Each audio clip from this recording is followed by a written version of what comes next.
மதுரையில் இருக்கோமா இல்லாட்டி வேறு ஏதாச்சும் வெளியூரில் இருக்கோமா அப்படின்ற மாதிரி டவுட் வந்துருச்சுங்க. இங்கே வந்து பார்த்தீங்கன்னா பயங்கர கூட்டமாக இருக்குது. இது ஏதோ ஒரு ஃபெஸ்டிவலோ இல்லைன்னா சித்திரை திருவிழாவோ அந்த மாதிரிலாம் வந்துட்டு இல்லைங்க.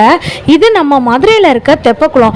இப்போ ரொம்ப வந்து பார்த்தீங்கன்னா ஃபுட்டு இந்த மாதிரி மக்கள் அப்படி இப்படின்னு ஆரவாரமாக தான் வந்துட்டு இருக்கிறாங்க.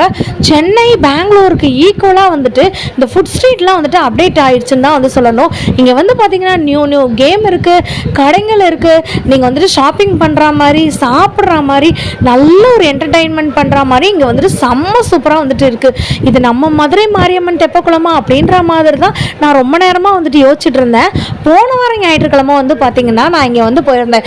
இங்கே ஐஸ்கிரீம்லேருந்து சாட்லேருந்து உங்களுக்கு ஷவர்மாலேருந்து நான்வெஜ்ஜு வெஜ்ஜுன்னு சொல்லிட்டு எக்கச்சக்க ஐட்டங்கள் வந்து வச்சுருக்காங்க. என்ஜாய் பண்ணணும் அப்படின்னு நீங்கள் நினச்சிங்கன்னா நீங்கள் வர வேண்டிய ஒரே ஸ்பாட் எதுன்னு பார்த்தீங்கன்னா நம்ம மதுரையில் இருக்க தெப்பக்குளம். நெக்ஸ்ட் சண்டே போகலாம்.